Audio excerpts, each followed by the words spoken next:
Good Monday morning, progressives, and welcome to the December 16th, 2024 edition of Choose Views. 773-763-9278. Facebook Live, TuneIn Radio, YouTube, Twitter Stream, iHeartRadio. It's December 16th. That means we're halfway through the last month of the year. Does that look okay? Is that all right? Yeah. Good deal. All right, stop messing with the camera, Richard. Email me at richard@WCPT820.com. My man Devin has got us on the rails this morning. Catch all of our shows by subscribing to our WCPT podcast on Apple Podcasts or Spotify. That's where you can get the short version and the long version of different episodes of Choose Views, and we'd love to have you there. Check out Joan Esposito, Live, Local, and Progressive. Patty Vasquez, Driving You Home, The Big Picture with Edwin Eisendrath, and, of course, our wonderful folks over at Out Chicago and our other shows and interviews.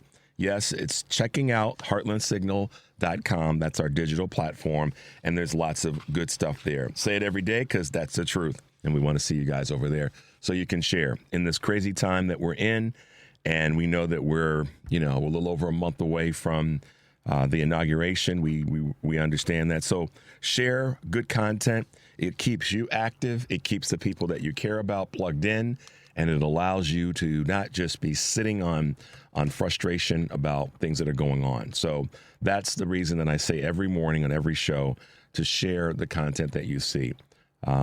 It'll let people know that maybe are in disbelief or don't believe that something is being said or talked about. You can give them a third party sort of objective source to verify and validate what you're talking about. So make your way over to heartlandsignal.com, our digital platform. It's Monday, the 16th, and we've got it's holiday season. So as we oftentimes, most of the time, have on our show as call-in guests, they fit into the category of some area of political, social, local, regional, national politics, and the like. And every now and again, we decide that, we've got something going on in the local market that is either seasonal or very specifically topical. And that's what we've got going on today with our guests. We've got two wonderful people that will be with us this morning from the Jazz Gospel Messiah, which is returning to the Auditorium Theater on January 11th. Too Hot to Handle, HANDEL. So that powerhouse group will be with us this morning. We're two members from that group. Alfreda Burke and Roderick Dixon will be with us. So looking forward to having them with us in the 7:30 hour. You want to plug into that, and we'll talk about the wonderful work that they're doing. So with it being the season, we wanted to incorporate a little bit of a seasonal guest or two this week to get you guys kind of welled up for next week being Christmas. And as much as I'm going to talk about the craziness that goes on and is going on in our political, social, economic world, I'm going to do my best this week to keep some good spirit, some fun stuff in front of you guys as best I possibly can. Shout out to Eric Grant of the Family Meeting and Michelle Peltier. And Drunk A. Adrian had a chance to roll with them yesterday on the Family Meeting.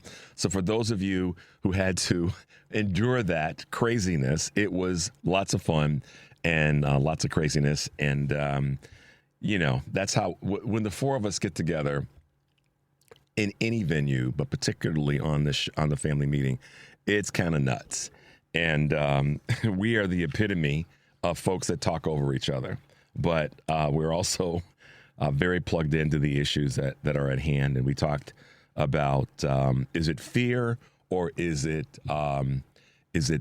regular sort of ongoing normal trained behavior? And what were we talking about? We were talking about why people have not responded, but why people have, why people voted the way that they did. And so if you get a chance and you want to listen to that show, reach out to me and I'll get Eric to send you a replay, because it was a good conversation. But it was good to hang with those guys yesterday as well. Lots of fun as always, rolling with those three crazies. And Devin's walking in with a smirk on his face, like, yeah, it's a technological challenge every now and again, but because they're doing the show as a remote broadcast. But anyhow, it was great to see them, and shout out to them if they happen to be listening this morning. And I got to give a couple of quick shout outs. I got to make sure I find this. There are two people that I have to give shout outs to. The first one is Jay out in Los Angeles, who was listening to the family meeting yesterday. And I come to find out that he listens to a lot of our shows here on WCPT, and he listens to Choose Views. So, Jay, if you're listening, shout out to you this morning. Send a text to 773-763-9278, or you can call in. So a shout out to Jay out in Los Angeles. And also shout out to Auntie Sherry in Vegas, who was also listening to us yesterday and listens to our broadcast here on WCPT and listens to Choose Views. So thanks to Auntie Sherry and to Jay for following our show from Las Vegas and from Los Angeles. That means y'all have to get up at scary o'clock in the morning to listen to this broadcast. But we appreciate that more than you can imagine, and it's really a joy to be here. And frankly, it's a blessing to be able to sit here with you guys every weekday morning from 6 to 8 a.m. We have great engineers. I always have to give my guys and gal, that being Lady B, their props, because without them, we'd be running around going, okay, which button do I press? Okay, and there's only a few people that know the real code. So thanks to Devin as always. Thanks to Henry. Thanks to Lady B. Thanks to Paul. Thanks to Mike. Who am I? Did I miss anybody? I think I got everybody. See Alex yet? And oh, geez, thanks to Alex. Alex, don't be upset, man. Sorry about that. Good Lord. So there you go, guys. Happy Monday. The weather's kicking behind right now in different places in the country. I mean, we here in the upper Midwest, specifically Chicago, we kind of caught a little bit of a break. I mean, it was cold, but we haven't gotten this. I mean, San Francisco, from what I read, San Francisco got its first ever ice storm. Yeah. And so imagine driving on that crooked street. What's it called? Doggone it. The street in San Francisco that's, oh gosh. Anyhow, imagine trying to drive on that on ice or any of the streets, in San Francisco if they had an ice storm come through. So crazy weather, y'all. Anybody that says that climate change is not a reality has lost their doggone mind. Because, that's not normal. And then this weather that the Northeast has gotten, I don't know, guys. We can't be so I don't know, so arrogant about it that we don't recognize how climate change is impacting us all over the world. And as a political issue, even more so as a social and economic issue, there are parts of the world that have had migration issues because of climate change and economic issues as well, and safety issues. But climate change is impacting the trends and where people are spending their lives right now, and how people are trying to get from one part of the world to another for safety reasons, if nothing else. And all you have to do is take a moment and just you can watch the Weather Channel, but you can also watch National Geographic, and you'll find there are a lot of people in different parts of the world that are dealing with even crazier climate issues than we are, just say, here in the United States. So let's not sleep on that as a political issue. And it's an opportunity. We talked about this a little bit yesterday in the family meeting in terms of permanent interest. Climate change and safety in terms of our climate has to be one of our permanent interests as a society. And that's not a left or a right issue politically. But it is one, and as I look at our weather, and I was looking at this information on San Francisco, I just thought, good Lord, I've been to San Francisco a bunch of times in my life, bunches of times, and the idea of them having the first ever ice storm is a whole nother conversation. But be mindful of this, guys, and as we face off in the new year with the Republicans, weather, climate change, a safe environment is something that we all, as progressive liberal Democrats, that's an issue that we can own.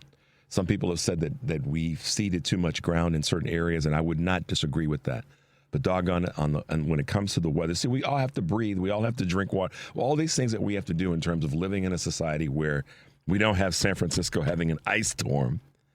That's an issue that shouldn't be a partisan issue, but it has become one because we have these knuckleheads on the right who don't think that climate changes are taking place. Bless you, Devin. I changed the climate in here when I showed up. Now my man Devin's got sneezies going on.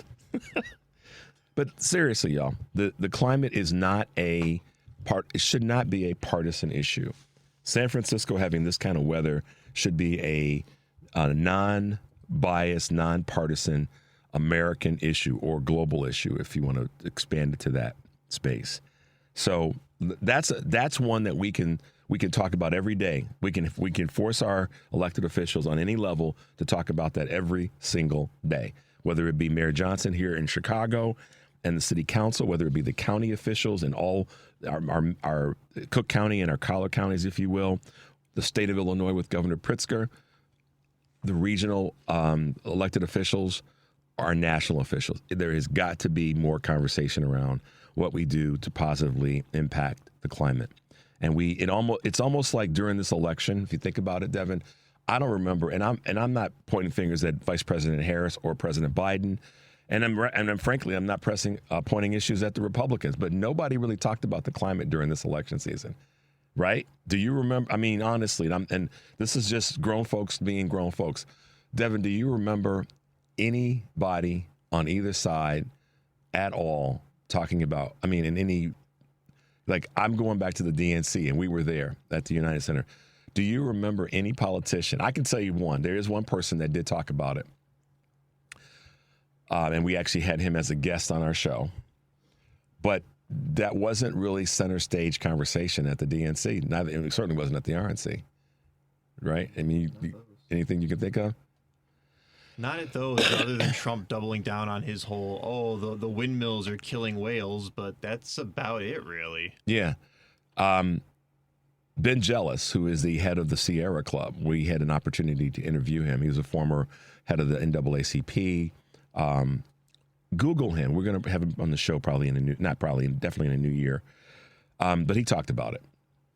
He talked about it from an economic standpoint and how we can benefit from controlling what we do with the environment and making it an economic upside for the country. But outside of that, yeah. So anyhow, guys, listen, let's take a quick break. Of course, the number is 773-763-9278. When we come back, we're going to chat about some other things. We got some clips. There you go. We'll be right back. Good morning. You're waking up with Richard Chu. Good morning. Good morning. Good morning. We're live and ready to hear from you. Text or call us now at 773-763-9278. Same number. Simple as that. Let's get the conversation going on WCPT 820, Chicago's Progressive Talk. Hey, guys. Welcome back to Choose Views. Yes, you can text us at 773-763-9278. Just send a text out to my man, Brett. Thanks for tuning in this morning, guys. Shout out to my road dogs down in Florida, down in the Fort Lauderdale area. Good morning to you guys. Just waking up listening to our show. So you know who you are, Rick and Jim and Ann. Yeah, good morning, guys. All right, Devin, let's talk about what's happening over in the Choose Views news world.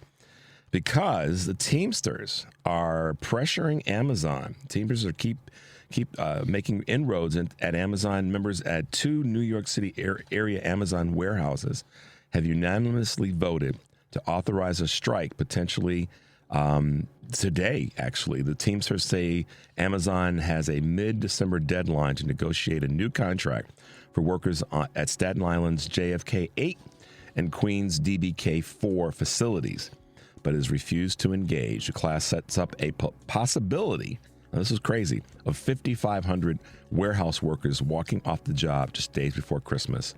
Separately, more than 1,000 Amazon workers in San Bernardino, California, a West Coast hub, joined the Teamsters in that fight this week. Wow, that's a big deal during the holidays to have that many people that are warehouse workers decide to pull up stakes. Workers' salaries are a sore point. A clear majority of U.S. workers, nearly 7 in 10, feel as if their jobs are secure based on data from the Pew Research Center. But a deeper dive shows that doesn't quite translate to true happiness at work. Roughly half of nearly 5,300 workers said they were extremely or very satisfied with their jobs overall. And even smaller, 30% said they were highly satisfied with their compensation. Now, there are other sore points, according to CNBC's report. 40% of workers are unhappy with their employer's lack of remote flexibility, and 38% feel stuck, saying they don't see pathways towards promotions. So there's some solutions there, and it starts with talking about how to give people more opportunity or provide them with opportunities to move laterally or vertically within companies. Fintech firms are opting for AI over hiring. The buy now, pay later company Klarna hasn't made a single hire in the past year, according to its CEO, telling Bloomberg instead investing in artificial intelligence. The number of employees has dropped 22% to 3,500, mainly due to attrition, according to Klarna's chief of operations. And OpenAI powered assistance is credited with doing the work of 700 customer service agents. The Swedish fintech firms, which recently filed for a U.S. IPO, has gone as far to have an AI-generated a delivery of messages in its most recent quarterly results. So, interesting. Netflix, parental leave under fire. So what does this mean? Netflix famously generous parental leave policy, unlimited time off for a child's first year, is no more a practice that they're leaning into, citing the Wall Street Journal.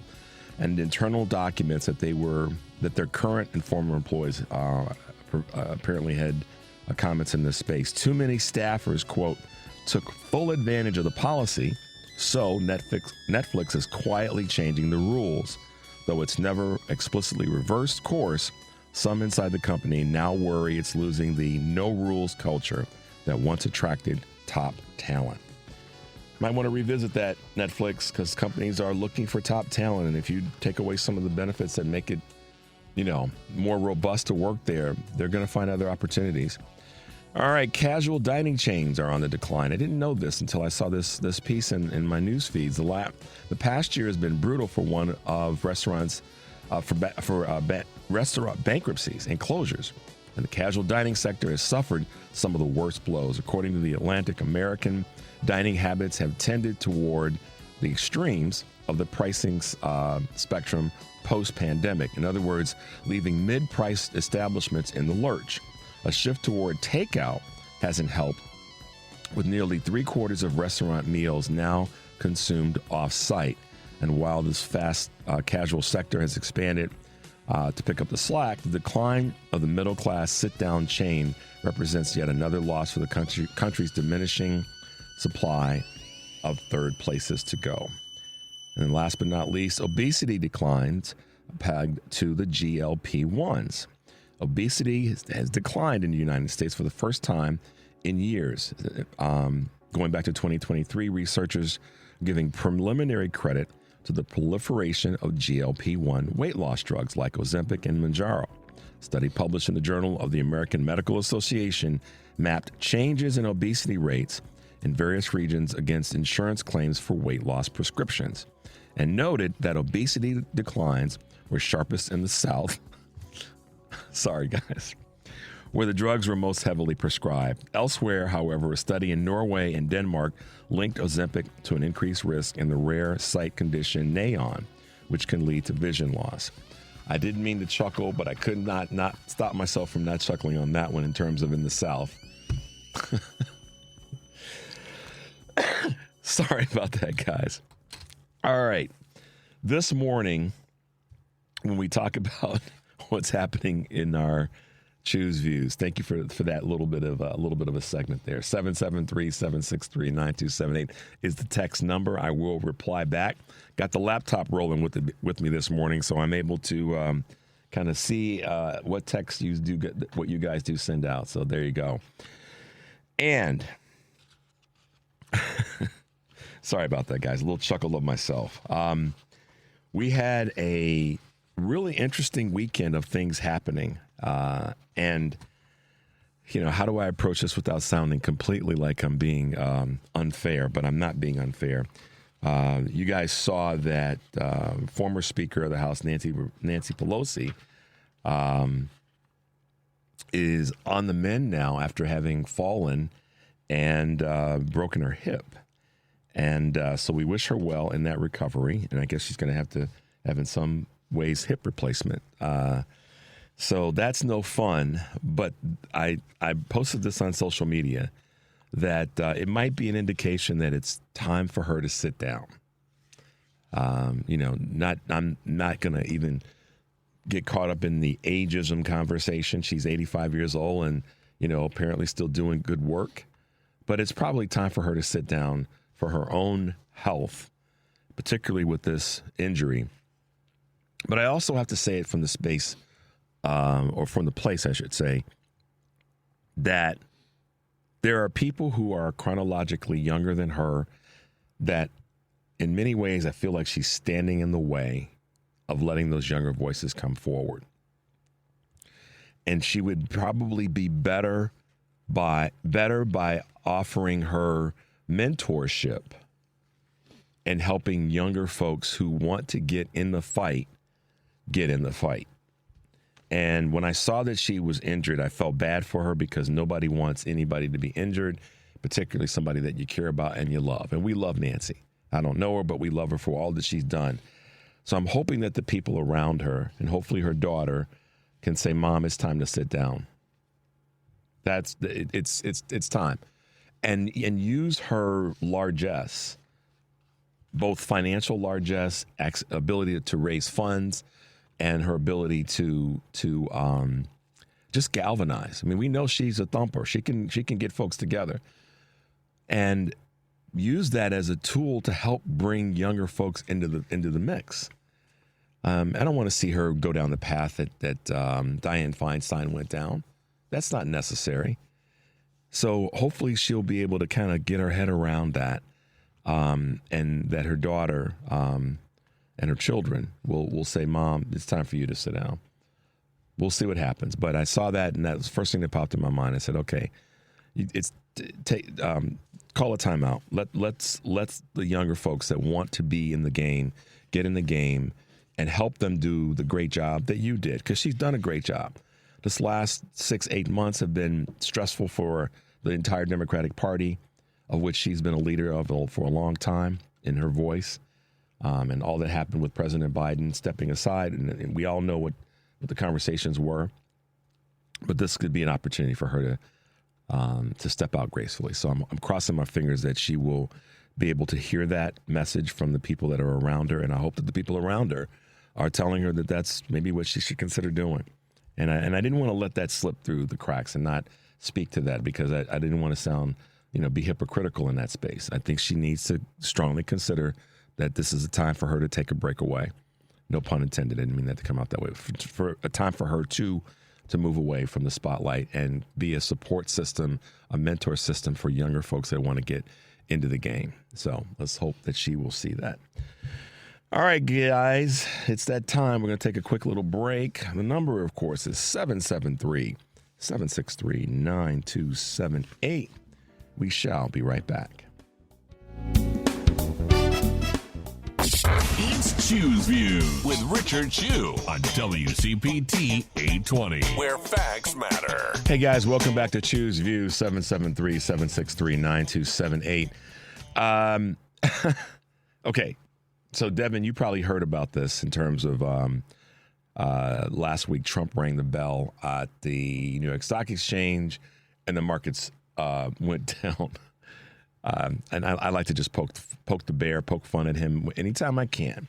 But on that point of Trump and his involvement in our financial systems, there is this conversation out there that hit the airwaves this weekend that he wants to get rid of the FDIC, which he won't be able to do because there's too many people who have money in our banks that would be, there would be a run on our banks if that happened. Well, let me back up and say that. There could be a run on our banks. The possibility of there being a run on our banks would be extraordinarily high. And there are people who are alive that went through what that was like back in the 20s and 30s. So there's still some people that were around that remember that, or they are the children, first generation children of folks who went through that. So that was a horrible time. My parents talked about it. Many of my aunts and uncles on both sides talked about it. And you guys all have somebody in your family that talked about it, that experienced it indirectly or directly. So I'm going to speak about this from two perspectives. The first one is I'm not so much worried that will happen because there's too many people that will be impacted by it.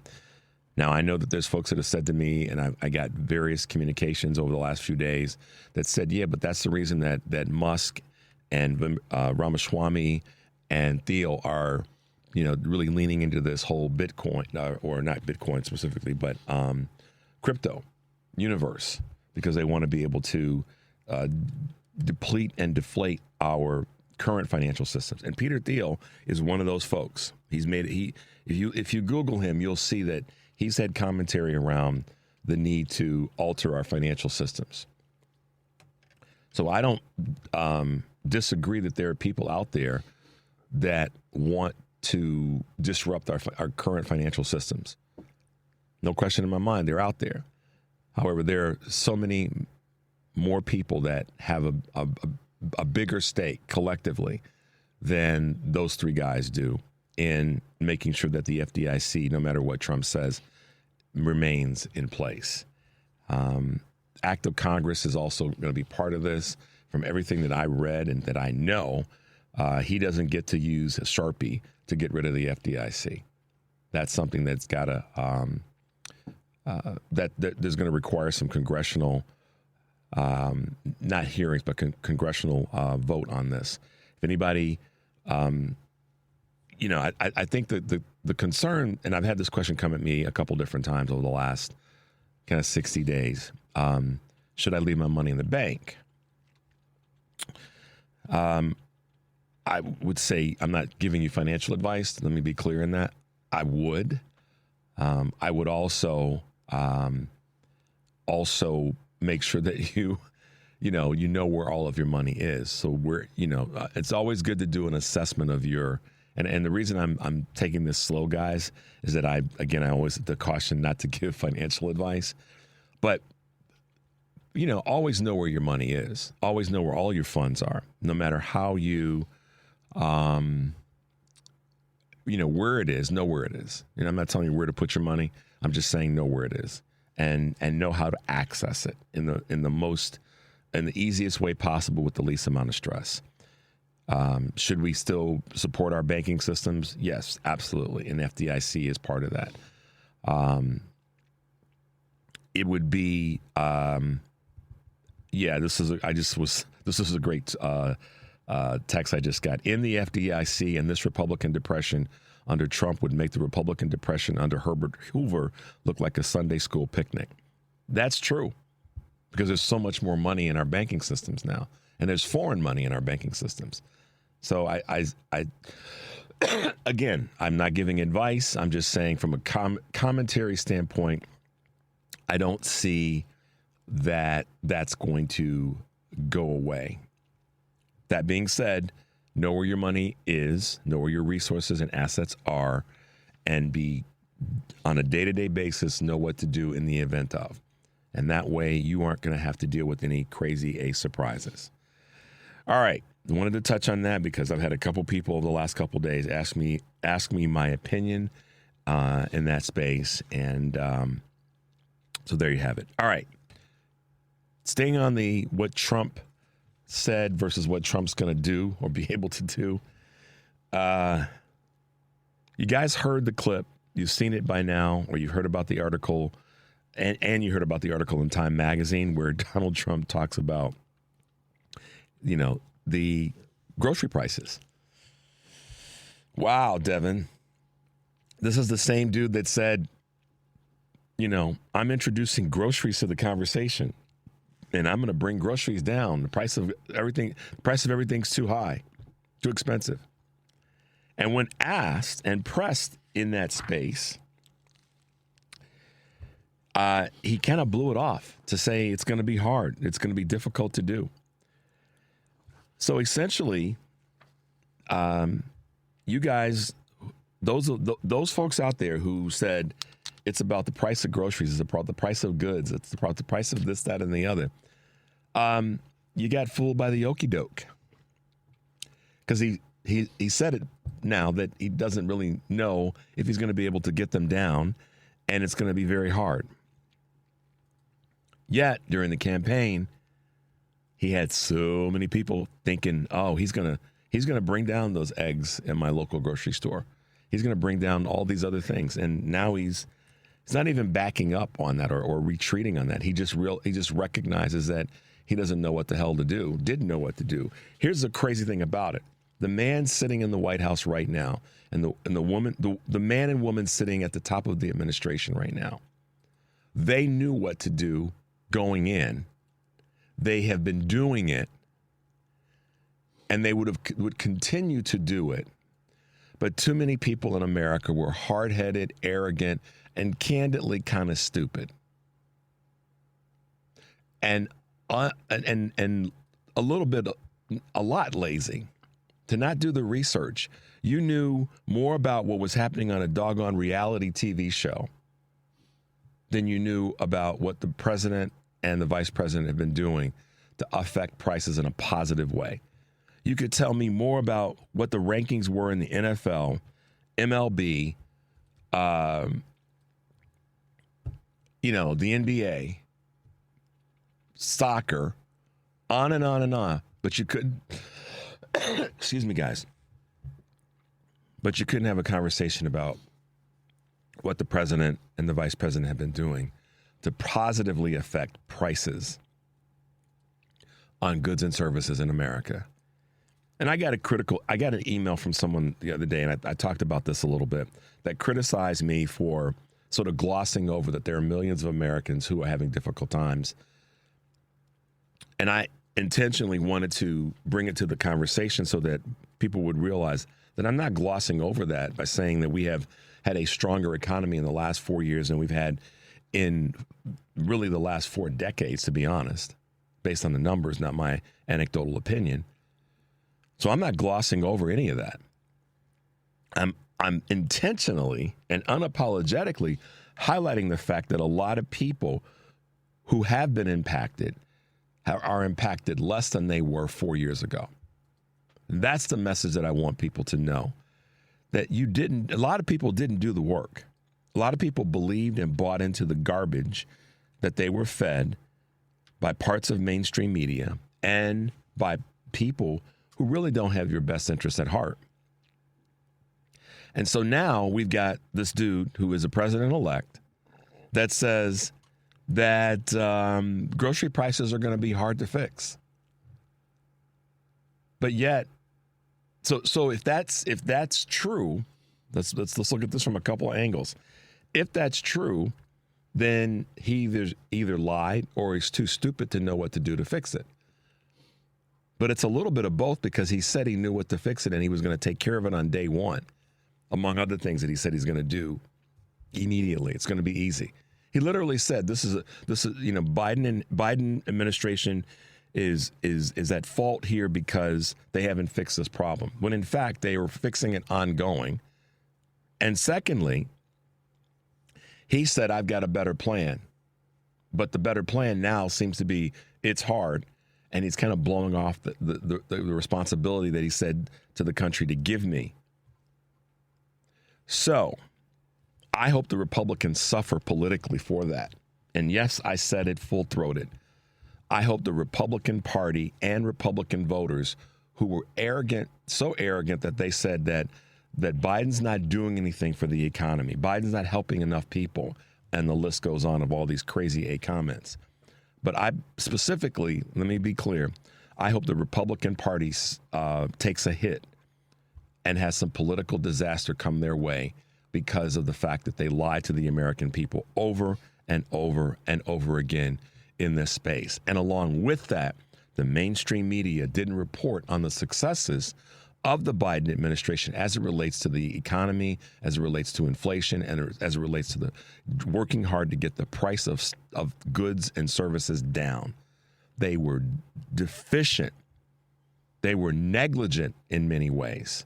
the mainstream media, across all three of the main and the print, all of them were negligent in that space to not properly report to everyday Americans. If everyday Americans want to blame somebody, they should blame the mainstream media, because the evidence is there that President Biden and Vice President Harris and other parts of the administration did not pass the buck. They did not say it's too difficult, we can't fix this. They may have said it's hard, it's going to be challenging, but they leaned into it. And so now Donald is saying, oh, no, it's going to be hard. And so I feel bad sometimes for the people who ran around saying, how awful President Biden was, and he was too old, and they had these issues with this and issues with that when it came to President Biden's 4 years. And they wanted to go with the guy that said he was going to fix everything. I really feel bad for your stupidity. A guy that tanked casinos, that can't get a product on the market and stay and have that product be sustainable, that has to sell these, hawk these goods, guitars and sneakers and whatever other garbage he's put out there, and blew up our economy. And I don't care what any of these smart A commentators on any other news channels want to say when they talk about the employment numbers. Are they post-COVID or are pre-COVID and the COVID bounce back? At the end of the day, all those guys and some women have one thing in common, and that is that they won't acknowledge the fact that their guy is the one that was responsible for a poor economy during COVID. He was given a great economy as presidents hand off the best that they can, and former President Obama did that for Trump. He screwed that up. Now this tax bill from 2017 is about to come home to roost. And then during that period of time, he didn't do anything he passed any legislation that was going to help grow the economy. We saw the job losses before and during COVID. So it all matters for those smart A's who want to go on network and news and talk about, are Biden's numbers the bounce back numbers? Well, if they are, then that means he did his job. He's supposed to fix things, and if bounce back is part of it, that's part of the job. So you have to include that, but it's beyond just the bounce back. So those people, I want to see them many of those Republicans have some political disaster. And the folks who voted for this garbage, unfortunately, you're in that find out phase, because your guy told you he was going to fix everything, and now he's saying it's going to be hard, and I don't know if I can fix it or not, or if it's going to be something that we can, lean into. So you got bamboozled, but you willfully got bamboozled because we tried to tell you, and you wouldn't listen. Oh no, you liberals don't know anything. Okay. One thing we know is not to get lied to by a doggone fool like Donald Trump. That's for sure. And with that being said, we're going to take a quick break. The number is 773-763-9278. Guys, we'll be right back. It's Choose Views with Richard Chew on WCPT 820, Chicago's Progressive Talk. Hey guys, welcome back to Choose Views, 773-763-9278. Thanks for your text messages this morning. Shout out to Brett. Shout out to Dave and Darian. So we talked about Nancy Pelosi. Maybe it's time for her to take a break. And of course, we talked about Trump and his now sudden, I can't fix it. Bless you, Devin. He must be allergic to me, guys. That must be what it is. I got to change my cologne or something. And we talked about Trump and his, I don't know what to do now. But the one thing he definitely knows how to do is to bring a dude who was found not guilty by a mostly white male jury for chokeholding a young man to death. He knows how to bring that guy, Daniel Penny, to the Army-Navy game. So this is my comment to anybody and everybody, but it's my comment particularly and specifically to men of color that suddenly said they had to find their way to vote for Donald Trump. And I know the math, where the math is and where the real volume of votes were, and we've talked about that, and we'll talk about it some more for the lesson learned in terms of white female voters and white male voters for Trump in this election. But for those men of color who said, yeah, I'm going to give Trump a look and that he's our guy. Well, first of all, now he's saying he can't fix prices. For those, so those of you who were like upset because President Biden and Vice President Harris hadn't fixed prices fast enough for you, your boy has said, I don't know what to do. He's kicking the can down the road. And he's going to dump it off on somebody else. Watch. But from a safety standpoint, the guy who said that he's going to make sure we bring back the black jobs and the Mexican jobs decided that it was a cool thing to do to bring a guy that, and Michelle had to correct me on this yesterday. He's J.D. Vance's guest. Wasn't Trump's guest, but Trump was there. And Trump, if you're the newly elected president, you say to the guy, nah, we don't need to do that right now. If you have any temperament for the people that you're supposedly going to serve. By bringing him to the Army-Navy game, whether it was J.D. Vance or Trump was there. He may have been J.D. Vance's guest, but Trump showed up. I would have said, nah, that's not a cool thing to do. So thanks for the correction from the text that I just got and from the correction yesterday. Michelle said this to me, Michelle Peltier. You just don't do that. It speaks to what he really believes. And even if it's Vance that if he were Vance's guest, why?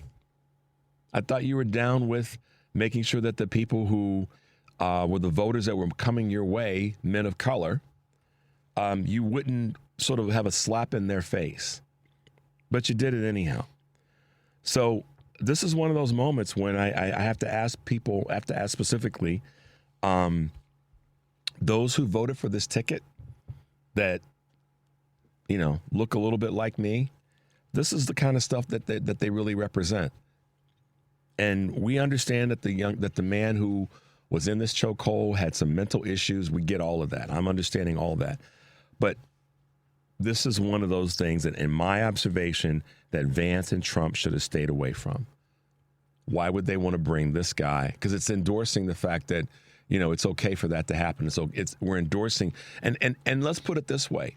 If the person had been that had been mentally ill, and that, let's say that he were a white male or a white female, I still don't think you bring that person as your guest to an Army-Navy football game.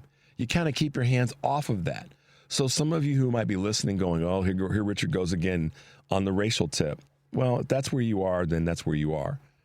So I'll change it up to say, let's say that it were a white guy with mental issues or a white female or Hispanic female or male or anybody with that.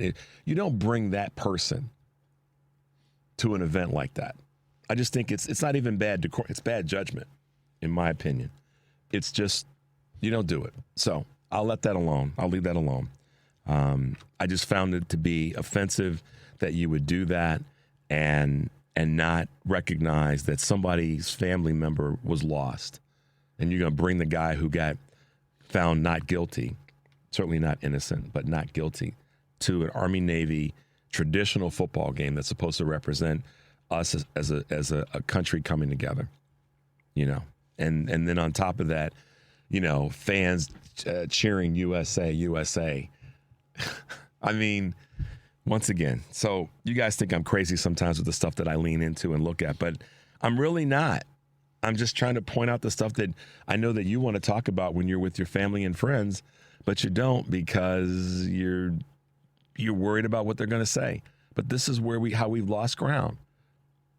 We don't talk about these things. We don't call them out because we're worried that somebody's going to say, oh, come on, Bill. Why are you always going to talk about that stuff? Because we got to talk about it. That's why. So this is just bad judgment on their part. Well, it wasn't bad judgment. Let me back up. They knew exactly what they were doing. I don't want anybody to yell at me and go, Richard, it wasn't bad judgment. They knew exactly what they were doing. The bad judgment is in the people who wouldn't pay attention and didn't listen when we told you, don't vote for these fools. Okay? That's where the bad judgment lies. So, what can I tell you? All right. So, our folks to the we'll save those for the second hour. There's a gentleman that you guys should hear from that is known as the House Minority Leader, and his name is Hakeem Jeffries.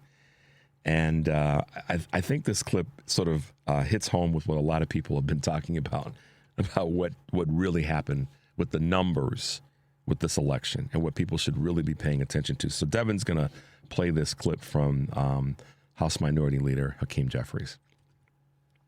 In terms of the battleground, what happened in the other 5? Well, in North Carolina, notwithstanding the fact that Donald Trump won at the presidential level, Democrats won the governor's race, the lieutenant governor's race, the attorney general race, the secretary of state race, and the state Supreme Court in North Carolina on that very same day that Donald Trump won the presidential election. Are we on the run in the state of North Carolina? What happened in Wisconsin? On the same day that Donald Trump won at the presidential level, Tammy Baldwin was reelected. Are we on the run in Wisconsin, in the heartland of the United States of America, when Tammy Baldwin won with a Republican president winning at the top of the ticket? What happened in Michigan? Another heartland state. Alyssa Slotkin won the Senate seat and is on her way to the United States Senate. Are we on the run in the heartland state of Michigan? What happened in Nevada? Donald Trump wins the presidential election, but on the same day, same set of voters, Jackie Rosen is reelected to the United States Senate. Are we on the run in Nevada? And in Arizona, and by the way, in Nevada, all 3 House Democratic incumbents reelected. And in Arizona, Donald Trump wins somewhat convincingly at the presidential level. But Ruben Gallego is on his way to the United States Senate. Same day, same set of voters, same election. The reason I wanted you guys to hear that clip is as we talk about Trump and Vance and how many people are out. There's been so many people out there saying that they have a mandate. And I like the way that Hakeem Jeffries speaks to this. And it's kind of the thing that the approach that I like to take when, something doesn't necessarily go your way. He's a silver lining kind of guy in this particular space. And we have to, as we re-energize and get ourselves stouted up during the holidays, we have to re-energize. We have to find tools and find ways to, in this national conversation and in terms of the White House and the upcoming administration, we have to find those bright spots. And that's what he was trying to do. That's what he was trying to say, that we are not on the run. We're not beaten down. Our ideas are better. Thank you, David Jolly. And we made major gains in this space about in terms of the elections on a state level. And we have to recognize that. And I'm hoping that people will be mindful of the fact that we made major gains in some areas and that the House of Representatives is still in reach and that we can push hard to get some of the legislation that we want discussed. That's what he's talking about there. And I'm hoping that folks pay attention to that and not pay attention to the garbage that comes out, but be focused on the things that we have as wins. It's important to be mindful of that in my observation. That's why I wanted you guys to hear that clip from House Minority Leader Hakeem Jeffries. We're going to take a quick break, guys. The number, of course, is 773-763-9278. We shall be right back. Welcome to Choose Views with Richard Chew. Get ready to dive into a world of insightful conversations and thought-provoking discussions. As progressives, our job is to have an all-inclusive, full-on assault with all of our players. A show that will focus on moving our political, social, economic, gender, and cultural conversation forward. And all of our players means all of our players. It's Choose Views. And now, here's your host, Richard Chew. Hey guys, welcome back to Choose Views, second hour, 773-763-9278. Make your way over to heartlandsignal.com, our digital platform. We've got some great articles and posts there, particularly some of the Heartland Signal on X clips from some of the crazy A Republicans, from Tennessee State Senator Ken Yeager, was arrested on DUI charges last week. Governor Pritzker slams Donald Trump on the conversation around immigration and trying to create unnecessary fear through his boy Tom Homan. And down in Tennessee again, Representative Gino Bolso introduced a bill that would implement a $5 million fine for individuals or groups who mail abortion pills into the state. Michigan Representative Jim Runestad mocks people that need government assistance to pay for housing. But yet, these are the same people that say that the prices of things are too expensive.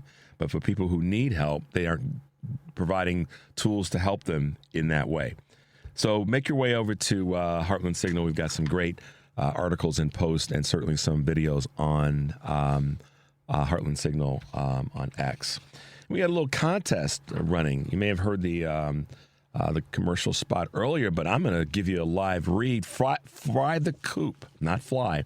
Fry the Coop is a destination for hot chicken in Chicagoland, giving a Southern original Midwest touch to whether you want heat or no heat, featuring chicken sandwiches, tenders, chicken, and waffles. And now nuggets, all delivering happiness in each crunchy bite. Proudly not using seed oils, frying all of their menus items in 100% beef tallow. Stop by Fry the Coop today at one of its many Chicago locations in Oak Lawn, Chicago, Elmhurst, Darien, Prospect Heights, Tinley Park, and Bolingbrook. You can have a no-heat, mild, medium, hot, or crazy insanity. And to celebrate the holidays, Fry the Coop gave WCPT $25 gift cards as our little gift to you. So the contests running on WCPT are now open to listeners 18 years or older, so don't fudge your age, and residents of the greater Chicagoland, Northwest Indiana area. One entry per person, one winner per household, void where prohibited by law, and listeners may only win or qualify to win once every 30 days. Complete rules are available on our website at WCPT.com by clicking the contest tab. There you go, guys. Fry the Coop. Pick a number, Richard. 7. All right, caller number. We only have 5 lines, Okay, so caller number 5 wins. Caller number 5 wins. All right, so there you go, guys. You get some free stuff, so make it happen. All right, so then, and of course, the number is 773-763-9278. Give us a holler, get your free tickets. It's a nice little contest and a way to throw some good food in your belly. All right, guys. One of the things that we definitely try to lean into here is when we hear other people speak their truth about what's going on in our political, social, and economic world. And most definitely, one of the things that happened this past week is you heard Trump talk about how he was going to levy these tariffs on Mexico and on Canada. So check this out. This is what I found really crazy, but cool at the same time. People in those two countries don't like it when you threaten them. They just don't like it, Devin. They don't like it when you threaten them. And the president of Mexico said, hey, boys and girls in America, specifically Donald Trump and the incoming administration, how dare you try to tell us you're going to tariff us to death And you're going to make our lives more difficult if we don't stop sending fentanyl and bad people to the United States of America. And Ms. Scheinbaum pushed back and said, no, sorry, dude, not going to happen. You're going to have to understand that we're our own country and you aren't going to make our lives any more difficult by the tariffs. And I applaud her for that. And listen, I'm a full red-blooded American, and I'm down with our country, and I support our country. I'm not gonna, I'm not gonna go down. I'm a patriot. I'm a solid, strong believer in our country. But the one thing you shouldn't be allowed to get away with is threatening our neighbors with that kind of garbage. And I'll put it into our own everyday living. If you have a neighbor that won't cut their grass or something that you're not, crazy about, you have a conversation with them. You don't suddenly say, well, if you don't cut your grass or if you don't, change this in your yard, which is their yard, by the way, then I'm suddenly going to take a water hose and turn it on full blast and let it run into your yard and cause you some drama. You don't do that. You try to find a way to communicate with that neighbor. Now, granted, I know some people might say, well, Richard, what if they don't want to talk to you? Well, that's a different story. If they don't want to talk to you, then you still have to find ways to try to communicate with them as best you possibly can. But you don't suddenly threaten them with, I'm going to dump water in your yard. I'm going to make your life more difficult. Because their retaliation could be, hey, I'm going to dump water in your yard. I'm going to make it hard for you to survive and live in a way that's comfortable as my neighbor. You don't do that. And I can cite an example where I had a situation where a neighbor had there was an egress where something from their property was causing problems on our property. And it got to a point where it didn't get out of hand, but it was certainly something that needed to be dealt with.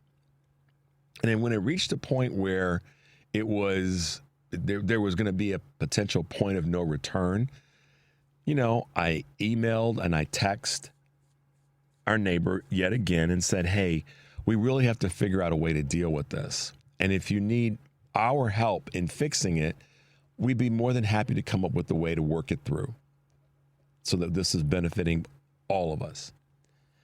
Well, that so inspired them because they recognize that, yeah, you know what? This is a problem that's affecting my neighbor, but it's also eventually going to affect our property. And they got it fixed. And it looks great. And we're living happily ever after. And we're going to continue to, pass items over the fence to them and do those kinds of neighborly things and look out for them when they're, out of town and make sure that their car, we're going to continue to do all those things because as a neighbor, we want to make sure that their life and livelihoods are in good space. So you talk about it, you work it through. You don't threaten them. But our neighbors to the north decided not only were they not going to tolerate Donald Trump's attempt to try to bully them, but a couple of their officials went on record and said, nah, Donald, this is not how we roll. So we've got a couple of clips from our neighbors to the north in Canada that said, okay, you want to try the tariffs? You want to try to mess with us? We got something to say about it. So Devin's going to play a couple of clips from our Canadian officials to the north. Let's go with the MP one. So yes, they are our neighbors, but we have stood up to them. We're in a different situation with Donald Trump, a convicted predator who's seriously undermining the democratic process in the United States, and he thinks he can just push us around. Exactly. He insults us. Yeah. The conservatives seem to like it because he's insulting our prime minister, but he's not really insulting the prime minister. He's insulting Canadians, calling us the 51st state. That's right, exactly. Once there was a Canada that had a flag that didn't need to be waved. a flag that represented who we are. We didn't boast about it. That was Charlie Angus, a member of the Canadian House of Commons. He's part of the NDP, or New Democratic Party. Look, I'm not here to weigh in on internal Canadian politics, but I do want to highlight Charlie Angus's incredible speech on the floor of the House of Commons, where I think he's channeling the frustration of millions of Canadians at the way Donald Trump has been behaving and bullying the incredible country of Canada. That's one clip. And we'll go to the second one as well. We will go to the full extent, depending how far this goes. We will go to the extent of cutting off their energy, going down to Michigan, going down to New York State and over to Wisconsin. I don't want this to happen, but my number one job is to protect Ontarians and Canadians as a whole. This is coming. It's not if it is, it's coming. And it's coming January 20th or 21st. And we need to be prepared. We need to stand as a country. We need to stand united as Canadians and work hand in hand and shoulder to shoulder with our colleagues across the country, and we're ready to do it. So in two different instances, I almost said a Canadian leader said, no, we're not going to be bullied. And I think it's unfortunate that this newly elected president, this dude, Donald Trump, is threatening our neighbors rather than finding ways to really work with them. And I'm glad that these Canadian officials have stepped up and said, no, we're not going to let that happen. We're not going to just roll over and take it. I'm glad that they're saying no. I'm glad that they're pushing back. I'm glad that they're getting out in front and letting their citizens know we're not going to let this dude do this to us. That, to me, is just showing their leadership. And frankly, if I were in Canada and a Canadian citizen, rather, and a Canadian leader, I'd be saying the same thing. So what do we take from that? As Americans, we have to have the same conversation, make the same statements to this upcoming administration. No, you're not going to do that.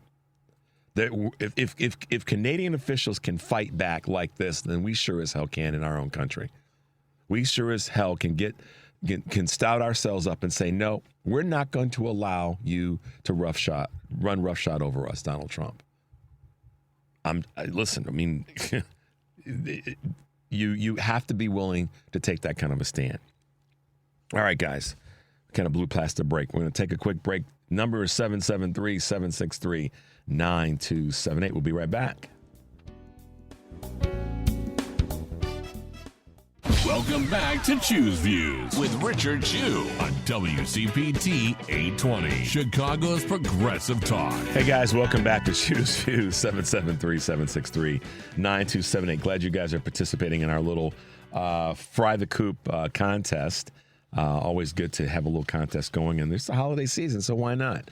And Devin says we have a winner, so I guess that's a good thing. Then we'll do it again tomorrow. Yep, all week. There we go, all week, guys. So be prepared. You could win those tickets, and that's a good thing. In the 7:30 hour, we've got our folks from Too Hot to Handle, the Jazz Gospel Messiah, that's going to be premiering on Saturday, January 11th. And we're going to chat with them a little bit about their holiday work, and really looking forward to talking with these two wonderful performers, Alfreda Burke and Roderick Dixon. Guys, I left when we went to the break. I was talking about standing up and fighting and being ready to fight. And these two Canadian leaders made it clear they're not going to take it. Justin Trudeau going down to Mar-a-Lago was not to kiss the ring. It was to let Donald Trump, this is what tariffs will mean to our countries. Ms. Sheinbaum, newly elected leader of Mexico, same thing. So in our own lives, we have the same ability to wield that same power by letting Donald Trump and his new administration know you are not taking away Social Security, you are not taking away Medicare and then affecting the Medicaid benefits in states. You are not going to just run roughshod over our federal government. And it means that people have to be willing to fight. If you value it, then you got to be ready to fight for it. And, don't be like ABC and decide to roll over. And there's some legal experts that say that George Stephanopoulos should not have said it the way that he said it as it relates to sexually assaulting versus raping E. Jean Carroll in the case that ABC basically folded over this $15 million settlement. But you know what, you guys, don't go to Mar-a-Lago. Don't fold. Don't give in. Be like the Canadian officials. Be the voices that say, nope, I'm not going to take it. I'm going to stay in here and I'm going to fight. That's what we have to do. And it's not that complicated. And the thing about it is it's not that complicated. It's really just determining how much you value the things that you say you value. And the benefits that you get from that, in my opinion, is that at least you know that they did not run the bus over you. And it's about doggone time that progressive liberal Democrats, individuals, not just the elected officials or not solely the elected officials, stand up and say, we aren't going to have this. And I'm not going to even say go down with the fight, because we're not going down.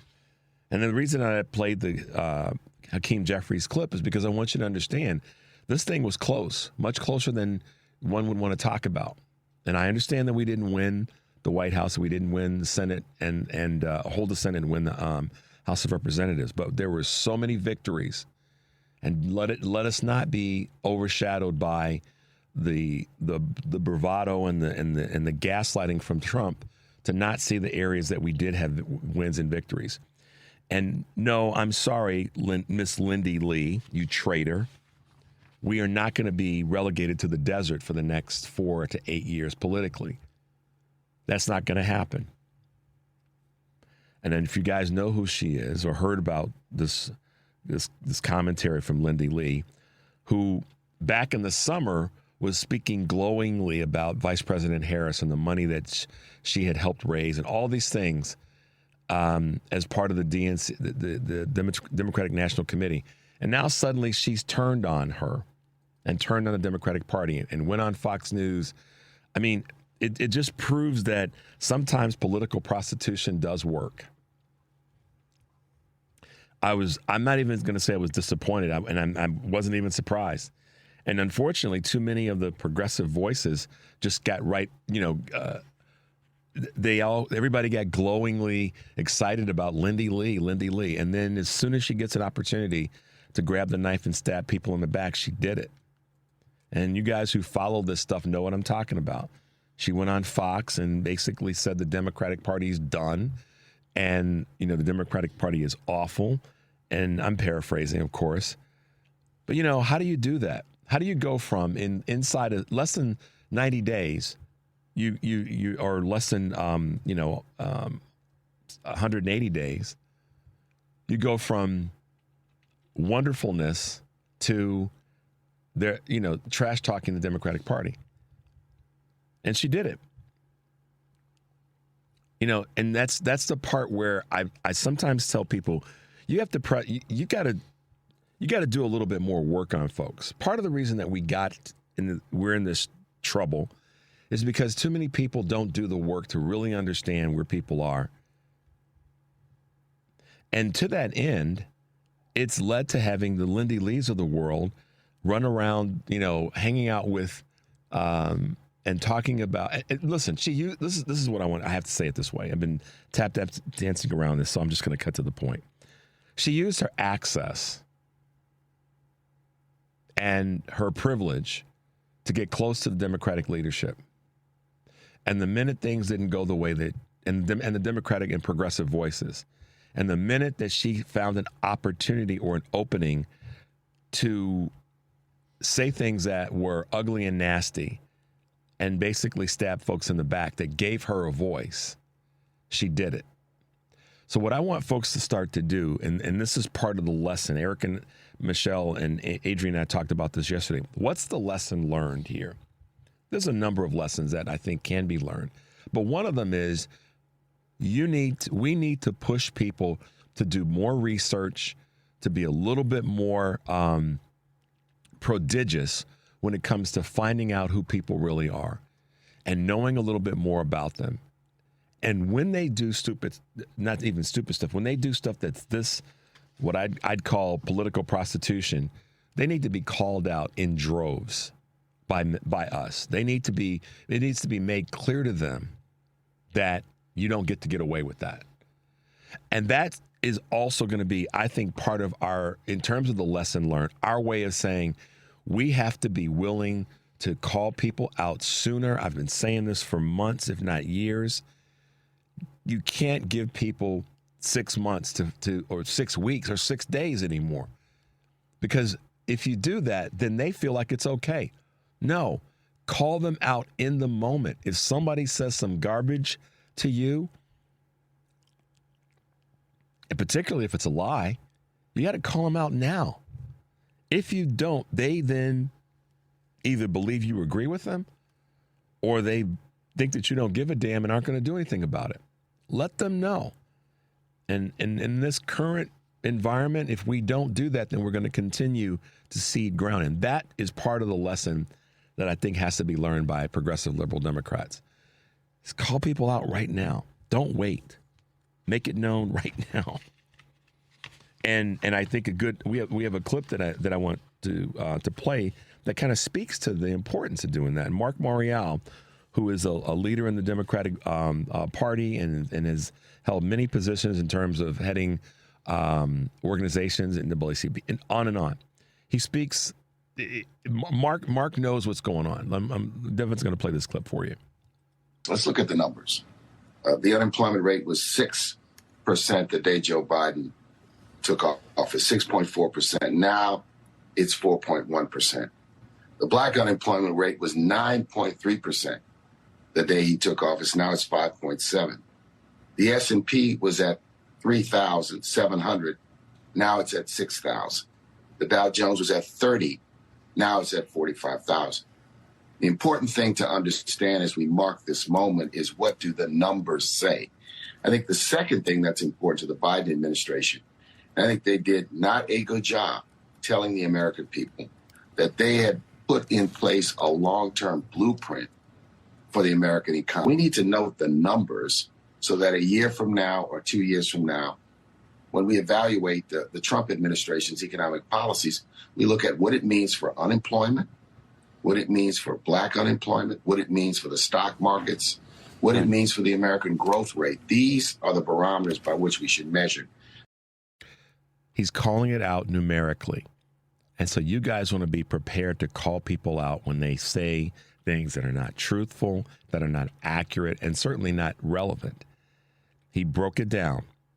And those are numbers. That's not, anecdotal. That's not his opinion.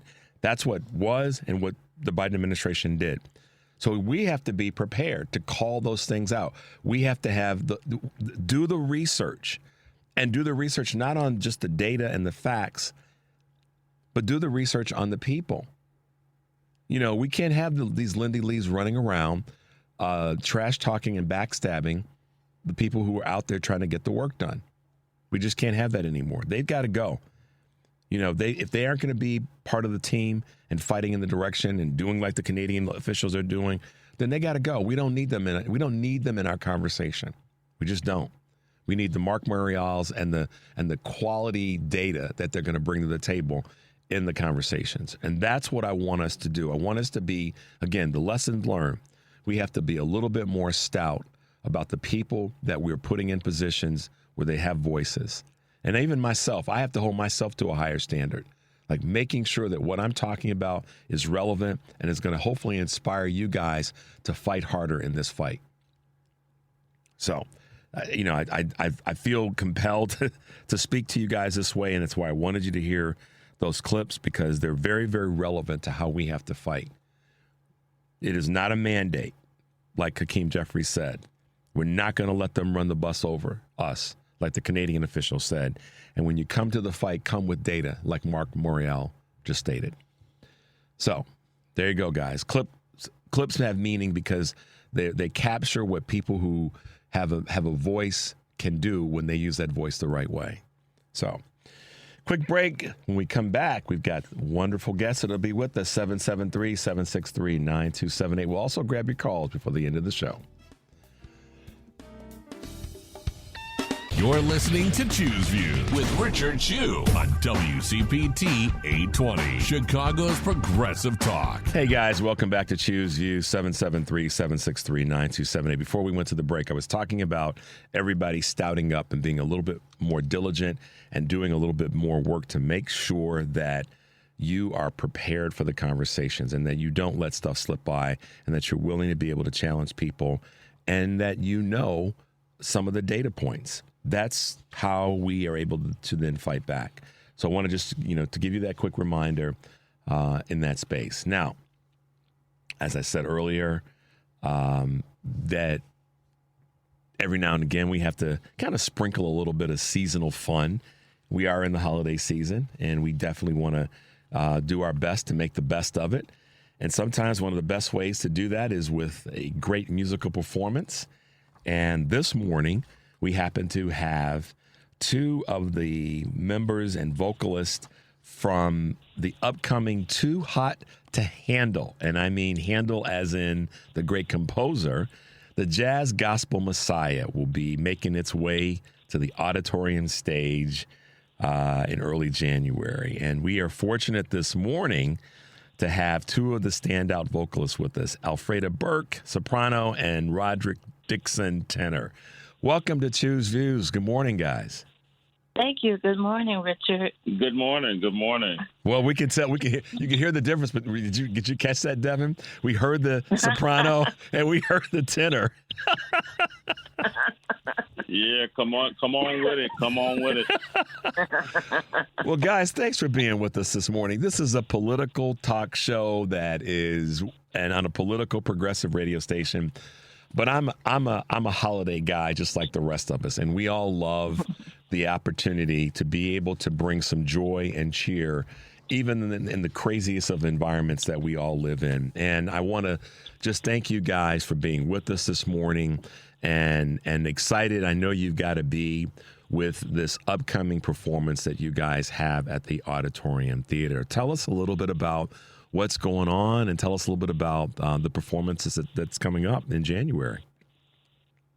Oh, well, we're so pleased to be with you this morning. Thank you for having us on. And I'm Too Hot to Handle, the Jazz Gospel Messiah. It's just the potpourri of everything. You have the Baroque elements from Handel's original Messiah that he penned in 1741. In 22 days, mind you.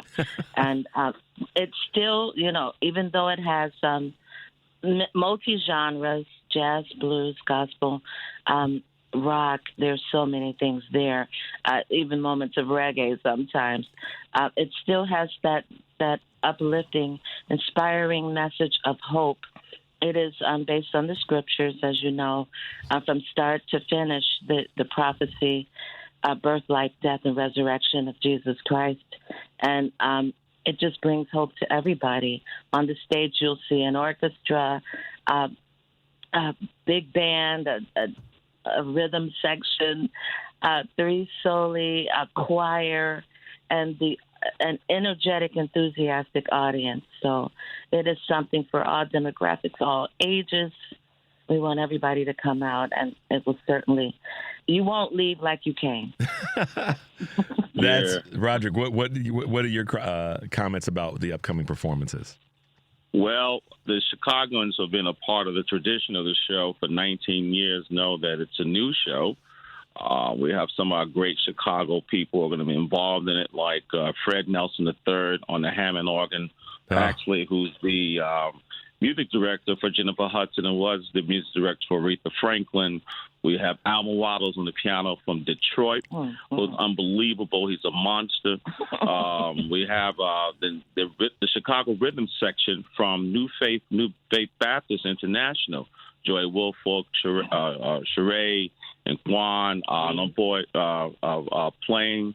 And then we have David Taylor from Chicago Symphony and Richard Herschel from Chicago Symphony.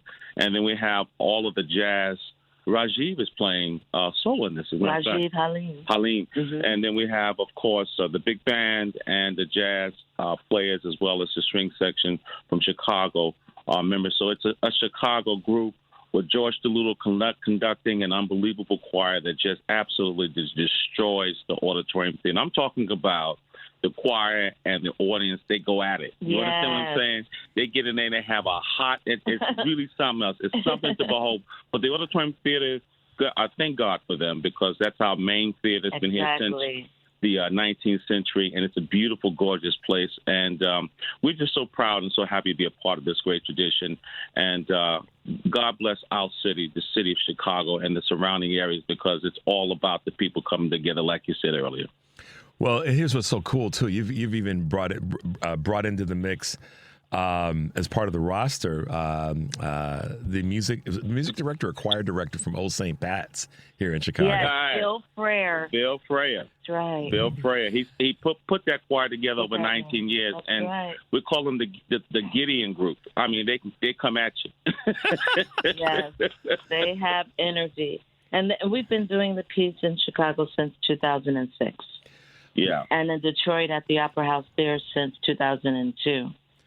Well, the beauty of the work that you guys do, as is true with any of these big, large member vocal groups, is that, to your point, Alfreda, you have so many different voices inside of the music, so many different styles, and when you can pull that together to have such an orchestral sound. I agree with you when you guys said you'll leave differently than the way you came in, and that to me, words like powerhouse are don't even describe what you guys are going to put on for those performances. Yeah, music is transformative, and it transports you no matter what you're going through. As you mentioned earlier, in life, no matter what the environment is, music has a way. It's just an unspoken language that just reaches deep into your heart and your soul. Once, Roderick, a friend of mine said this to me years ago: the message is in the music, no matter what the music is that you're listening to. And so that seems to be true with you guys. So one of my questions, and this is really more leaning into you guys specifically, tell our audience a little bit about your respective backgrounds. Alfreda, tell us a little bit more about your background as a soprano. Oh, gosh. Where do I start? I was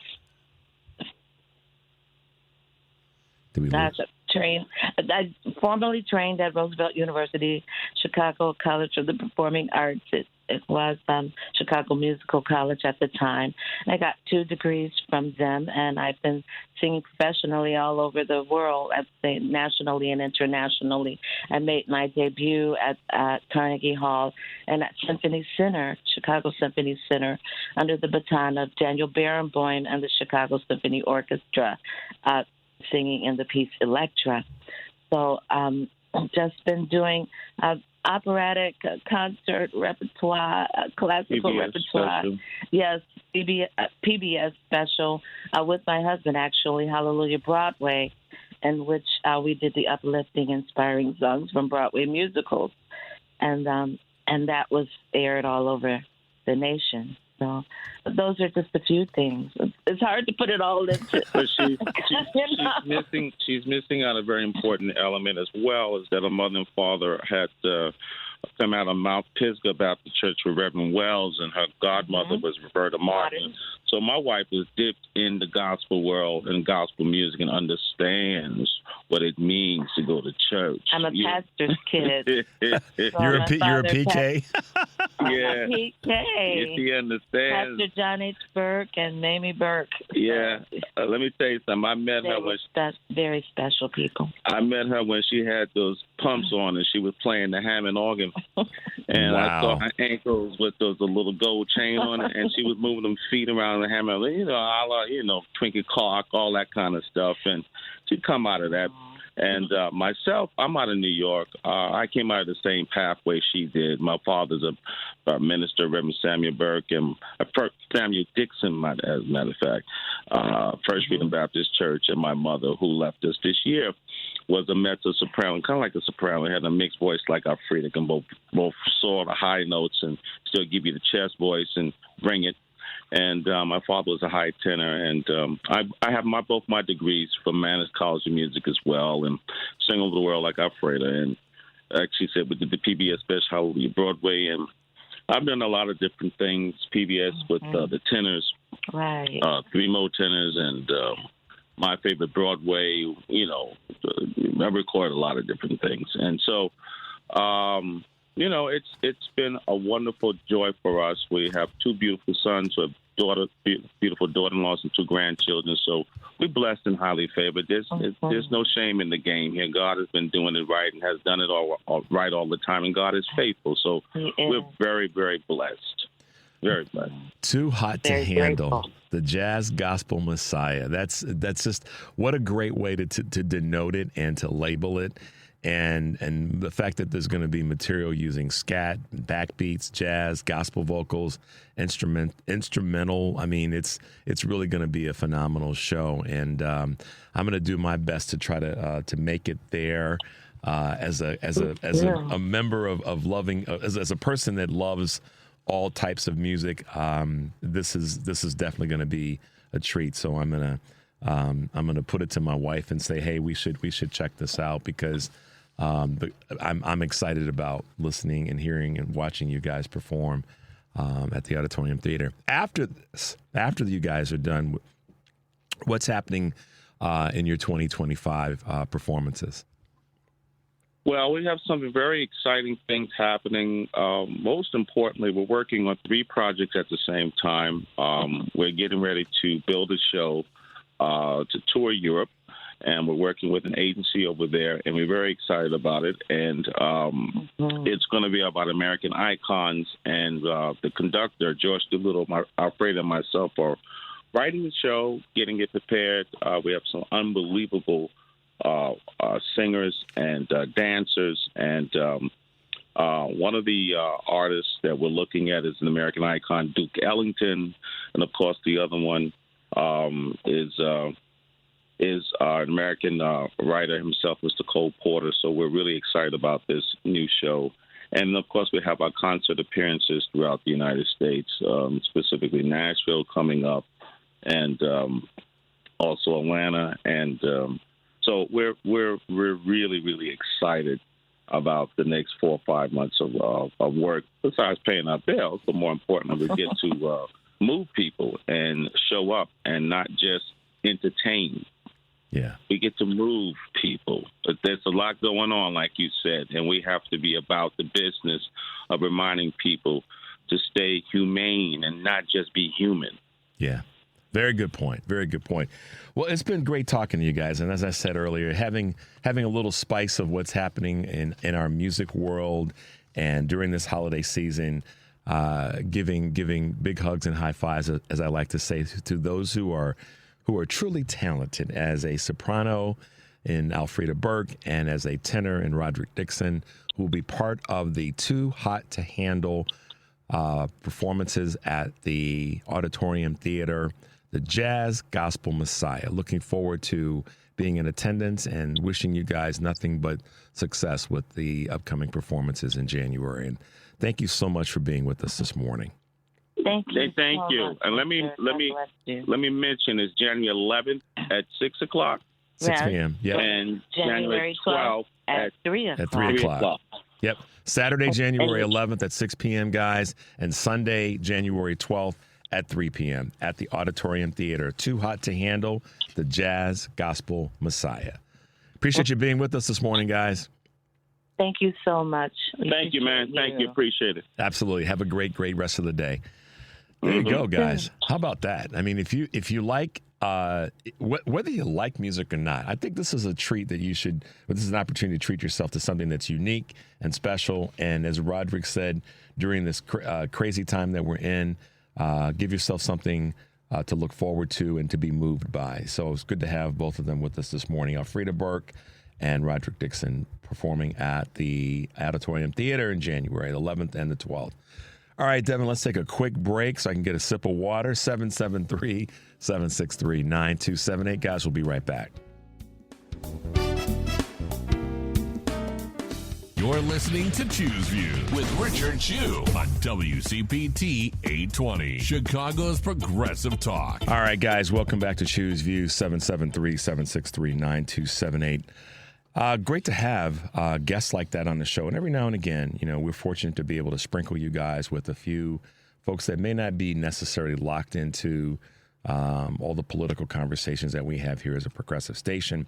But it's important to, as a progressive station, to talk about something that's near and dear to all of us, and that's the arts and the music that comes from the arts. And this is a special time and a special group that's going to be performing. So I'm glad we were able to have them with us this morning. As we wrap up today's show, the one thing that I try to follow is the number of people who send us, commentary, whether it be emails or texts and all that. And it's really funny, Devin, when you're watching the text real time and what people send.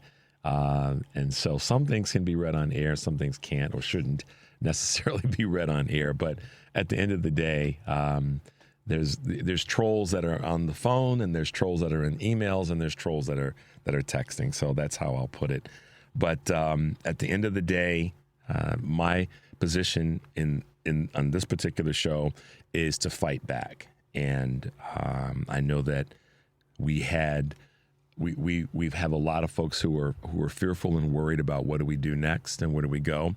But the one thing you can't do is to not fight.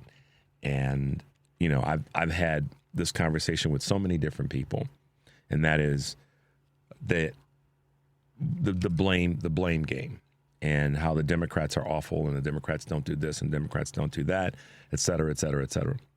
But at the end of the day, what you can't get away from, no matter how many people, whether you're on the right, whether you're a troll, whether you're on the left, whether you're in the middle, this is the thing that happened. This is the factual thing that happened. And if you don't say it enough, that's why I don't say you can't say it too many times. If you don't say it enough, then it becomes sort of regular and easy for people to get away with not dealing with it. And what is it that I'm talking about? That 75 million Americans voted for a 34-time convicted felon, an adjudicated rapist, a guy that took documents and hid them, and once requested by our federal authorities, decided to continue to play that game, so you could say he stole them. He's caught on recordings cheating the system, was twice impeached, fined multiple millions of dollars by an independent authority, was up on charges for trying to overthrow the results of an election.